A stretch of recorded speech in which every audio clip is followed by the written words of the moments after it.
Hello students, कैसे हैं आप सभी। उम्मीद करता हूं आप सभी अच्छे हैं। मेरा नाम है Deepak Kumar and I am assistant professor department of economics in NBGSM college Sohna. तो हमने एक चैप्टर स्टार्ट किया हुआ था, परफेक्ट कंपटीशन। ये उसी चैप्टर का आपका पार्ट नंबर 5 है। अभी तक जो चीज़ें हमने पढ़ी हैं वो ये हैं कि आपकी जो शॉर्ट टर्म मार्केट है उसके अंदर हम एक जो फर्म है उसका इक्विलिब्रियम पढ़ रहे थे, और इसके अंदर हमने दो अप्रोच जो हैं उसकी हम स्टडी कर रहे थे। एक आपके पास टीआर और टीसी अप्रोच थी, दूसरी हम जो अप्रोच पढ़ रहे हैं वो आपकी एमआर और एमसी अप्रोच जो है वो हम स्टडी कर रहे हैं। तो चलिए फिर आज की क्लास हम स्टार्ट करते हैं। आज जो हम देखेंगे वो है आपका कि जो हम अप्रोच पढ़ रहे थे एमआर और एमसी अप्रोच, उस एमआर और एमसी अप्रोच के अंदर हमने शॉर्ट टर्म जो टाइम पीरियड होता है, यानी कि जो आपके पास अल्पकाल का समय था शॉर्ट टर्म का, उसके अंदर हमने एक जो फर्म है उसका इक्विलिब्रियम हमने कल स्टडी किया था कि एक जो फर्म है उसको 3 टाइप्स के जो है प्रॉफिट मिलते हैं, जिसमें एक हमारे पास सुपर नॉर्मल प्रॉफिट था, उसके बाद एक हमने नॉर्मल प्रॉफिट देखा था, और फिर एक हमने जो आपका मिनिमम लॉस की कंडीशन थी उसकी यहाँ पर हमने स्टडी की थी। तो ये सारी चीज़ें हम ऑलरेडी पढ़ चुके हैं। तो आज हम देखेंगे कि कोई भी जो फर्म है उसको लॉन्ग रन के अंदर क्या उसका इक्विलिब्रियम होता है, और लॉन्ग रन के अंदर उसकी इक्विलिब्रियम की जो कंडीशंस हैं, जो शर्तें हैं, वो क्या क्या हैं। तो सबसे पहले हमें पता होना चाहिए कि लॉन्ग रन जो टाइम पीरियड है वो हमारा क्या होता है। तो इसके अंदर जो है कि आपका लॉन्ग रन जो टाइम पीरियड है जिसको हम हिंदी में बोलते हैं दीर्घकाल।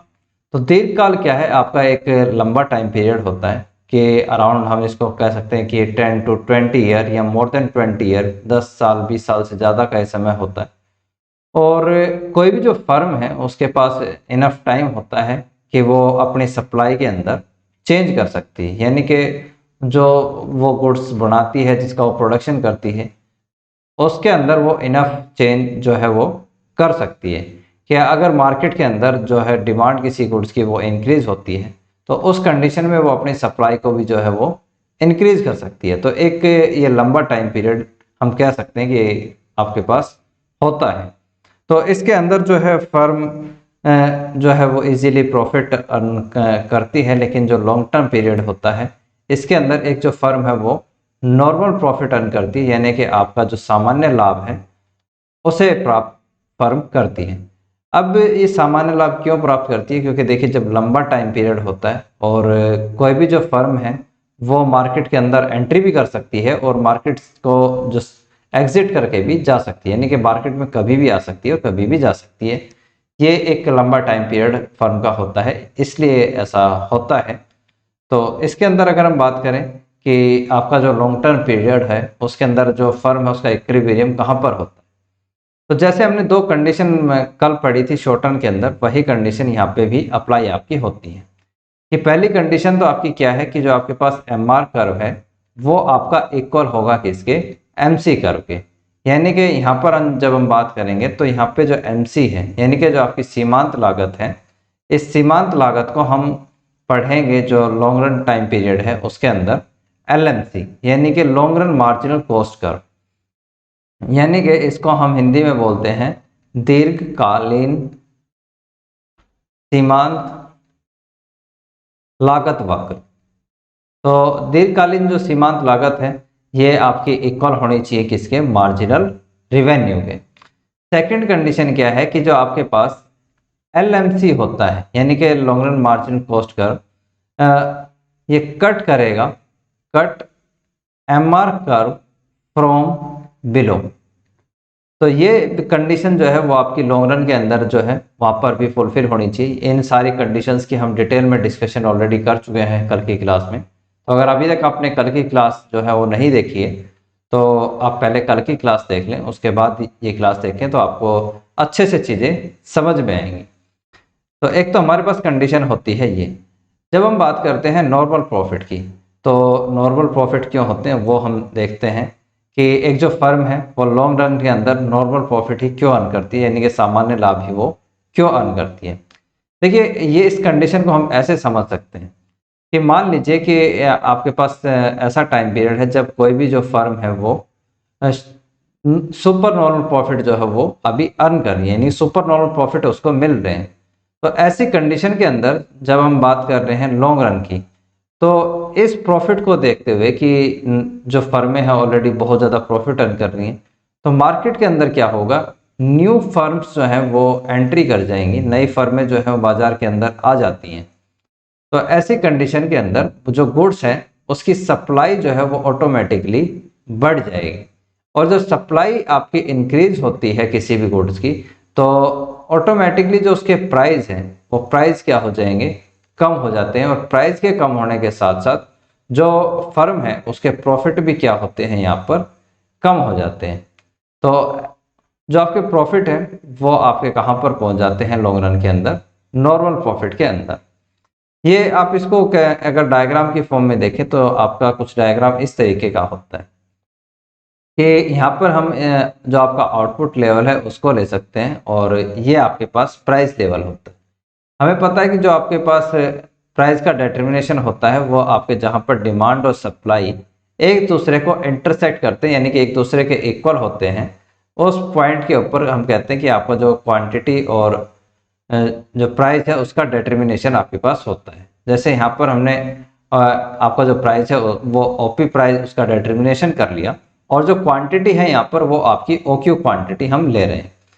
अब कंडीशन क्या होती है कि जब नई फर्में मार्केट के अंदर एंट्री करती हैं, कि जो पुरानी फर्में उसको देखती है कि यहाँ पर उन्होंने सुपर नॉर्मल प्रॉफिट अर्न करा है, यानी कि बहुत ज़्यादा प्रॉफिट अर्न कर रही हैं, उसको देखते हुए मार्केट के अंदर जो न्यू फर्म्स है वो एंट्री करती हैं। जैसे ही न्यू फर्म्स जो है मार्केट के अंदर एंट्री करेंगी, तो उससे ऑटोमेटिकली आपकी जो सप्लाई है वो इंक्रीज हो जाती है, और आपका जो सप्लाई कर्व है वो शिफ्ट हो जाता है कहाँ पर, राइट हैंड साइड की तरफ। यानी कि आपका जो सप्लाई कर्व है वो S1 की तरफ इंक्रीज हो जाएगा। और जब सप्लाई आपकी बढ़ती है तो उस कंडीशन के अंदर आपके जो सप्लाई Q से Q1 बढ़ी, तो आपके जो ऑटोमेटिकली प्राइजेज हैं वो प्राइजेज क्या होते हैं, कम हो जाएंगे। वो OP से कम होकर जो आपके पास OP1 है यहाँ तक अब वो आ जाते हैं। तो ऐसी कंडीशन के अंदर जो फर्म प्रॉफिट अर्न कर रही थी वो प्रॉफिट उस फर्म के क्या हो जाएंगे, कम हो जाएंगे। तो उस कंडीशन में जो फर्म है वो ऑटोमेटिकली आपकी कहाँ पर आ जाएगी, नॉर्मल प्रॉफिट की कंडीशन में।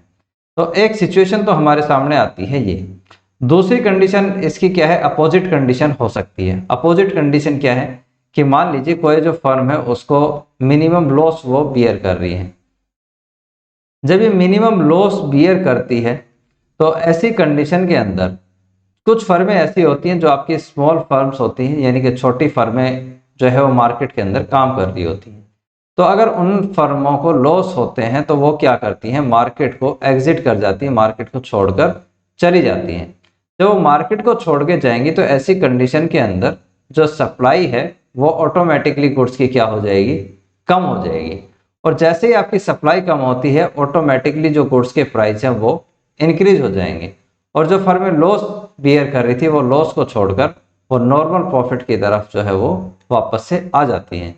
तो इसको भी आप एक डायग्राम की हेल्प से हम इस चीज़ को अगर समझ के देखें तो इस तरीके से हम इसको समझ सकते हैं कि ये हमारे पास क्या है, ओ एक्सिस के ऊपर हमने आउटपुट को लिया है, और जो ओ वाई एक्सिस है इसके ऊपर हम प्राइसेस को लेते हैं। यहाँ पर ये हमारे पास क्या है, डिमांड कर्व है, और ये हमारे पास क्या है, किसी भी फर्म का एक सप्लाई कर्व।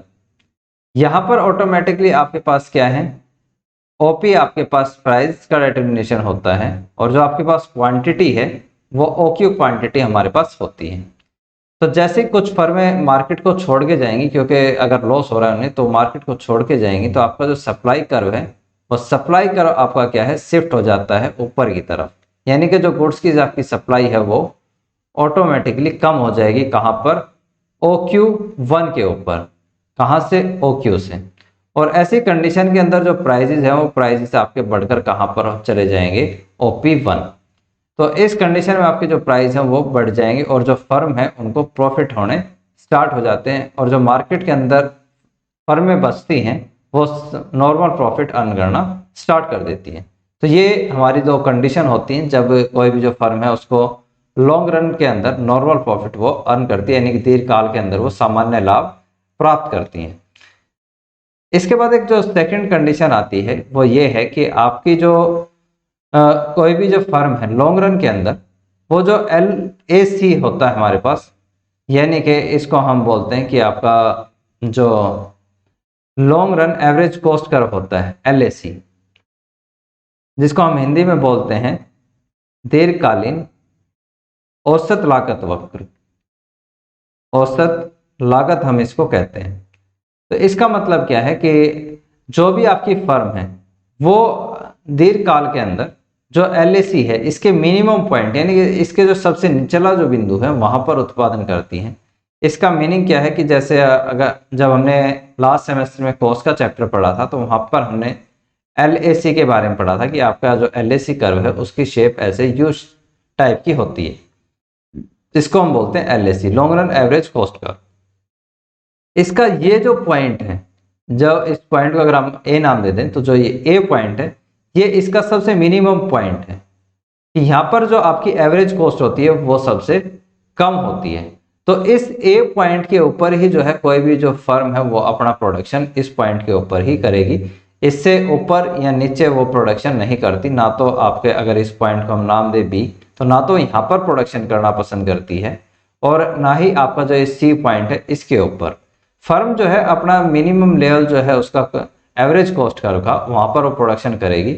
इसको हम ऑप्टिमम लेवल भी बोलते हैं किसी भी फर्म का जो उत्पादन करने का होता है, और दीर्घकाल के अंदर जो फर्में हैं वो इसी पोजीशन के अंदर अपना उत्पादन करना पसंद करती हैं।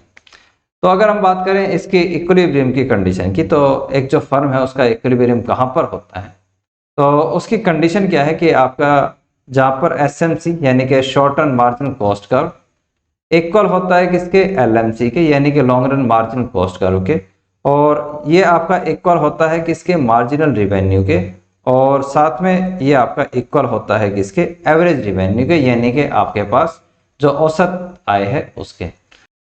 अब हम इसकी जो डायग्रामिकल एक्सप्लेनेशन है वो देख लेते हैं कि हमारे पास क्या है, दो एक्सिस दिए हुए, एक हमारे पास O एक्सिस है और एक हमारे पास क्या है, OY एक्सिस है। O एक्सिस के ऊपर हमने आउटपुट को लिया है और जो OY एक्सिस है इसके ऊपर हमने रिवेन्यू और कॉस्ट को लिया है। इसके बाद हमारे पास क्या है, दो कर्व है, एक जो हमारे पास ये लाइन दी हुई है जिसको हम बोलते हैं कि आपका AR और जो MR है वो एक दूसरे के इक्वल है।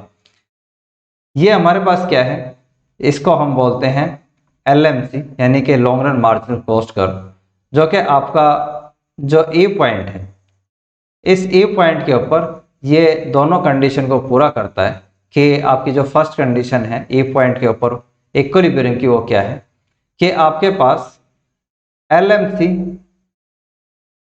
एक तो आपके पास LMC कट करे किसको, MR कर्व को, कहाँ पर, वो एक दूसरे के इक्वल हो, यानी कि आपके पास MC और MR जो है वो एक दूसरे के इक्वल हो।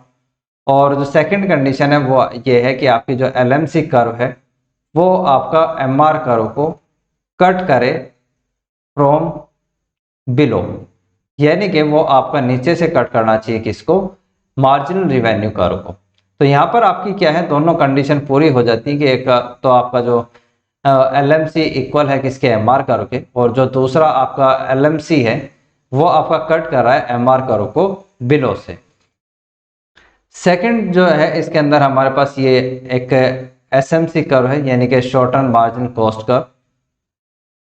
इस पॉइंट के ऊपर जो फर्म है, अगर हम ये पता करें कि उसको प्रॉफिट है या लॉस है तो उसके लिए हमें कर्व की जरूरत पड़ती है जिसको हम बोलते हैं एवरेज कॉस्ट कर्व। और ये जो एवरेज कॉस्ट कर्व है इसको हम लॉन्ग रन के अंदर जब यूज करेंगे तो इसको हम बोल लेंगे long run average cost curve. और जहां पर आपका ये टच करता है ए पॉइंट के ऊपर, यहाँ पर आपकी दो कंडीशन होती हैं जो कि आपके नॉर्मल प्रॉफिट की कंडीशन है। और नॉर्मल प्रॉफिट की कंडीशन में क्या है कि आपका LAC यानी कि long run average cost curve equal होता है किसके, एवरेज रिवेन्यू के, यानी कि जहां पर आपकी दीर्घकालीन औसत लागत, दीर्घकालीन औसत लागत बराबर होती है यानी कि इक्वल होती है किसके, औसत आय के। ऐसी कंडीशन को हम बोलते हैं कि ये आपकी नॉर्मल प्रॉफिट की कंडीशन है। यहाँ पे जो फर्म है वो आपके नॉर्मल प्रॉफिट जो है वो अर्न कर रही है। साथ में इसमें एक और कर्व है जिसको हम बोलते हैं SAC, यानी कि शॉर्ट टर्म एवरेज कॉस्ट का। और ये सभी क्या है, एक ही पॉइंट E के ऊपर कट कर रहे हैं, और यहाँ पर आपकी जो फर्म है शो कर रही है कि इस पोजीशन के अंदर उसको नॉर्मल प्रॉफिट जो है वो मिल रहे हैं, यानी कि सामान्य लाभ की स्थिति है। तो अब हम देखेंगे कि जो आपके पास परफेक्ट कंपटीशन मार्केट होती है, यानी कि पूर्ण प्रतियोगिता जो बाजार है, इसके अंदर कोई भी जो फर्म है वो मार्केट के अंदर कब एंट्री करती है और कब वो मार्केट से एग्जिट करती है, यानी कि कब वो मार्केट के अंदर प्रवेश करेगी और कब वो मार्केट को छोड़कर जाएगी, इसकी हम यहाँ पर बात करते हैं।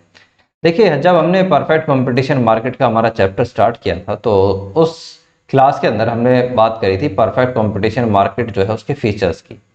तो इसके अंदर एक फीचर हमने ये देखा था कि जो मार्केट है उसके अंदर कोई भी फर्म जो है वो कभी भी एंट्री कर सकती है, यानी कि कभी भी मार्केट के अंदर प्रवेश कर सकती है और कभी भी वो मार्केट को छोड़कर जा सकती है। तो ये दोनों ही कंडीशन जो है वो कब इम्प्लीमेंट होती हैं, उस चीज़ की हम यहाँ पर डिस्कशन कर रहे हैं। देखिए, होता यह है कि जो फर्म है वो आपकी 3 टाइप के प्रॉफिट अर्न करती है, super normal profit, normal profit और एक आपका लॉस यानी कि हानि की स्थिति। जब भी लॉन्ग रन के अंदर मार्केट के अंदर कुछ जो फर्में हैं वो लॉन्ग रन में आपके सुपर नॉर्मल प्रॉफिट जो है वो अर्न करेंगी या सुपर नॉर्मल प्रॉफिट वो कमाएंगी, तो ऐसी कंडीशन के अंदर मार्केट में नई फर्में जो है वो देखकर अट्रैक्ट होती हैं सुपर नॉर्मल प्रॉफिट को, और वो मार्केट में प्रवेश करना चाहती हैं ताकि जो ये प्रॉफिट कमाया जा रहा है फर्मों के द्वारा वो इस प्रॉफिट को भी शेयर कर सकें, इस प्रॉफिट को बांट सकें, यानी कि इस प्रॉफिट को कमा सकें, एक तरीके से हम कह सकते हैं। एक कंडीशन होती है लॉस की। लॉस की कंडीशन के अंदर क्या है कि अगर मान लीजिए लॉन्ग रन में कुछ जो फर्में हैं वो लॉस बियर करती हैं, यानी कि लॉस उठाती हैं, तो ऐसी कंडीशन के अंदर कुछ फर्में ऐसी होती हैं जो कि मार्केट को छोड़कर चली जाती हैं। तो इन कंडीशंस की जो है हम यहाँ पर स्टडी करेंगे कि मार्केट के अंदर कब फर्में जो है वो एंट्री करती हैं और कब वो एग्जिट करेंगी। तो फर्स्ट जो हमारे पास कंडीशन आती है वो है एंट्री की, कि जो मार्केट के अंदर नई फर्में हैं वो कब एंट्री करेंगी और जो हायर प्राइजेस है गुड्स का वो फर्मों को किस तरीके से अट्रैक्ट करता है अपनी तरफ। तो इसको हम एक डायग्राम से समझते हैं, तब चीजें हमें ज्यादा बेहतर तरीके से समझ में आएंगी। कि हमारे पास क्या है, यहाँ पर 2 डायग्राम है। एक आपके पास ए डायग्राम है जिसको हम यहाँ पे कहते हैं कि ये आपके पास फर्म का है, और एक हमारे पास क्या है यहाँ पर बी डायग्राम है जिसके अंदर हम इक्विलिब्रियम देखेंगे इंडस्ट्री का, यानी कि जो आपके पास उद्योग होता है उसका इक्विलिब्रियम हम बी में देखेंगे।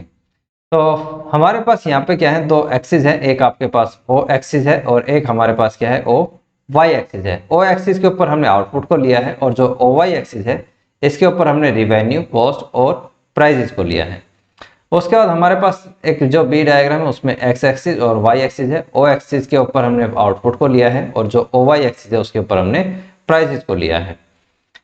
ये हमारे पास क्या है, एक ए आर और एम आर लाइन है, जो कि A R equal to M R होती है, यानी कि औसत आय, औसत जो आपके पास सीमांत आय है उसके बराबर होती है।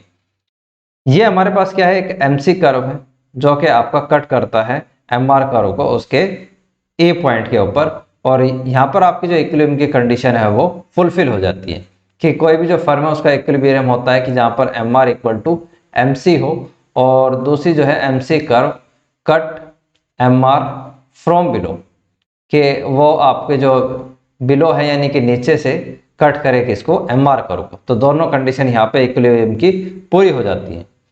उसके बाद यहाँ पर जो आउटपुट है उसका डिटर्मिनेशन होता है कितना, ओ क्यू, और इस ओ क्यू के लिए जो प्राइजेस डिसाइड होते हैं वो आपके पास ओपी होते हैं। अब हमें ये इस कंडीशन में इक्विलिब्रियम की कंडीशन ये तो पता है कि गुड्स के प्राइस कितने हैं, और साथ में हमें ये पता है कि उसकी क्वांटिटी कितनी है, लेकिन अभी हम ये नहीं बता सकते कि यहाँ पे जो फर्म है उसको लॉस हो रहे हैं या प्रॉफिट हो रहे हैं।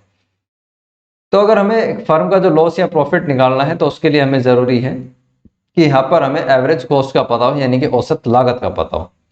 तो यहाँ पर हम एक एवरेज कॉस्ट कर्व जो है वो ड्रॉ करते हैं। ये हमारे पास क्या है, एवरेज कॉस्ट कर्व है, और ये हमें क्या शो करता है, ये हमें बताता है जो आपके पास सुपर नॉर्मल प्रॉफिट है उसकी कंडीशन, कि जो फर्म की एवरेज कॉस्ट है वो आपके पास कितनी है, ये वाली पोजीशन जिसको हम बोलते हैं OP1।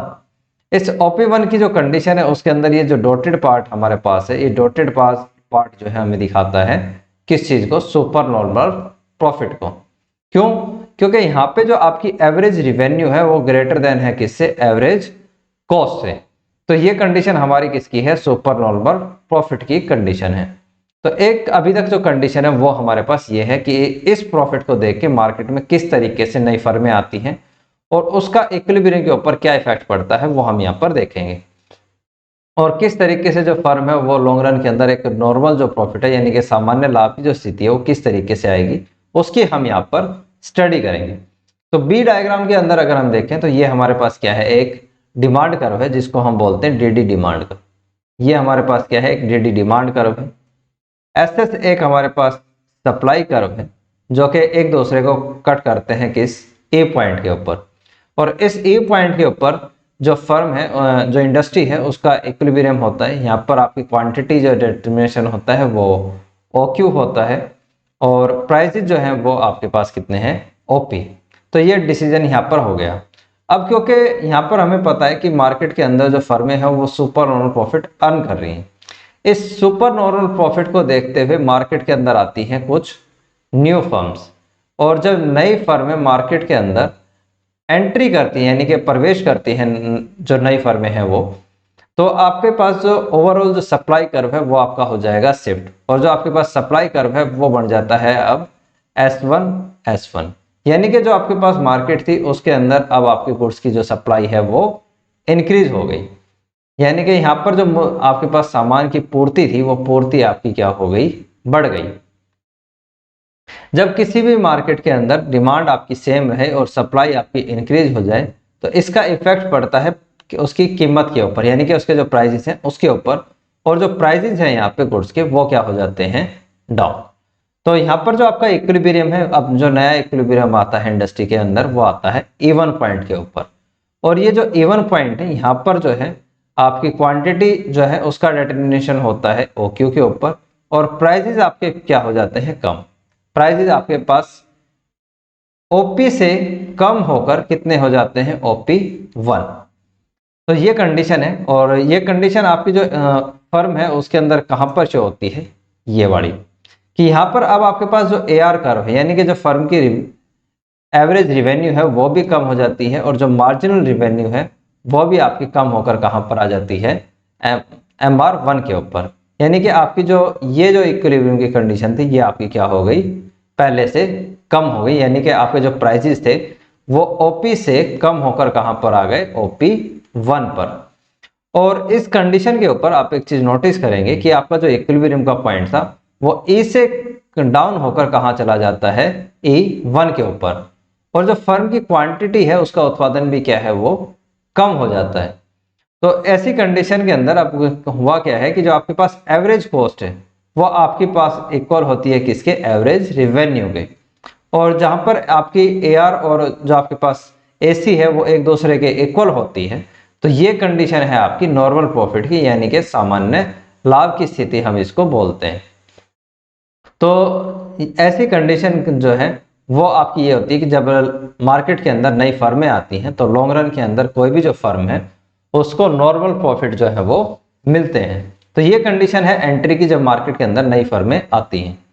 उसके बाद जो हमारे पास कंडीशन आती है वो आती है एग्जिट की, कि जो आपके पास मार्केट है उससे जो फर्में हैं वो कब मार्केट को छोड़कर जाती हैं, और जो लोअर प्राइस है वो किस तरीके से इस चीज को बताता है कि मार्केट के अंदर कैसे जो फर्में हैं वो एग्जिट करेंगी। तो इसको भी हम एक डायग्राम से समझते हैं तब हमें चीजें बेहतर तरीके से समझ में आएंगी। कि हमारे पास क्या है, दो डायग्राम है ये, कि एक तो हमारे पास ए पार्ट है जिसके अंदर हम देखेंगे कि आपका जो फर्म है उसका इक्विलिब्रियम कहाँ पे होता है। एक हमारे पास पार्ट बी है जिसके अंदर हम बात करते हैं इंडस्ट्री की, कि जो आपके पास इंडस्ट्री है उसका इक्विलिब्रियम कहाँ पर होता है। ये हमारे पास क्या है कि आपके पास दो एक्सिस हैं, एक तो O एक्सिस है और एक OY एक्सिस है। O एक्सिस के ऊपर हमने आउटपुट को लिया है और जो OY एक्सिस है इसके ऊपर हमने रिवेन्यू, कॉस्ट और प्राइस को लिया है। इसी तरीके से हमारे पास जो इंडस्ट्री है उसके अंदर भी है कि आपके पास O एक्सिस है और एक हमारे पास OY एक्सिस है। O एक्सिस के ऊपर हमने आउटपुट को लिया है और जो OY एक्सिस है इसके ऊपर हमने कीमत को लिया है। जो हमारे पास ए डायग्राम है इसके अंदर ये आपके पास जो कर्व है वो A R equal to M R curve है, यानी यहाँ पर आपकी एवरेज जो रिवेन्यू है वो एवरेज जो आपके पास मार्जिनल रिवेन्यू है उसके बराबर होती है। उसके बाद ये हमारे पास क्या है, एक एमसी कर्व है यानी कि मार्जिनल कॉस्ट कर्व है, जो कि आपका एवरेज रिवेन्यू और जो मार्जिनल रिवेन्यू है उसके ए पॉइंट के ऊपर जो है एक दूसरे को कट करता है। तो यहाँ पर आपके जो ए पॉइंट है इसके ऊपर क्या है, फर्म का इक्विलिब्रियम लेवल होता है, उसका संतुलन बिंदु जो है वो है। तो और जो इस कंडीशन में आपकी क्वांटिटी है उसका डिटर्मिनेशन होता है OQ, और जो प्राइजेज हैं वो कितने हैं, OP प्राइजेज हैं आपके। तो हमें ये तो पता है कि ऐसी कंडीशन के अंदर हमने दो चीजों को फाइंड कर लिया कि एक तो आपके जो फर्म के प्राइस हैं वो कितने हैं, OP प्राइस हैं, क्वांटिटी कितनी है, OQ क्वांटिटी जो है यहाँ पर वो उसका उत्पादन करेगी। तो ये दो चीजें हमने यहाँ पर पता कर ली। लेकिन अगर हमें अब पता करना है कि जो फर्म है वो इस कंडीशन में लॉस में है या प्रॉफिट में है, तो उसके लिए हमें एक कर्व की जरूरत पड़ती है जिसको हम बोलते हैं एवरेज कॉस्ट कर्व। तो एवरेज कॉस्ट कर्व यहाँ पर हम एक ड्रॉ करेंगे, और वो हमारे पास क्या है, ये एक एवरेज कॉस्ट कर्व है जो कि हमें डिफरेंस बताता है किसके बीच में, जो आपके पास एवरेज रिवेन्यू है और जो एवरेज कॉस्ट है उसके बीच में। तो यहाँ पर हम देखते हैं कि जो आपके पास एवरेज कॉस्ट कर्व है वो लेस देन है कि जो आपके ग्रेटर देन है वो किससे है, एवरेज रिवेन्यू से, कि यहाँ पर जो आपके पास औसत आय है वो कम है और जो औसत लागत है वो हमारे पास ज्यादा है।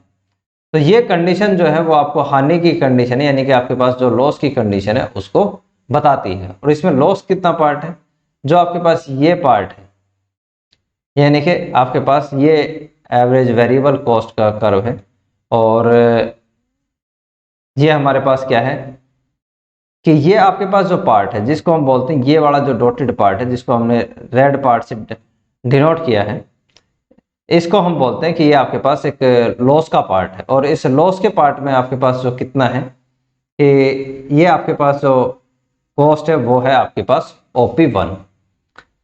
यहाँ पर अगर हम बात करें कि प्राइसेस आपके पास कितने हैं, यानी कि AR आपके पास कितनी है, तो AR हमारे पास है OP, और जो एवरेज कॉस्ट है वो हमारे पास कितनी है, OP1।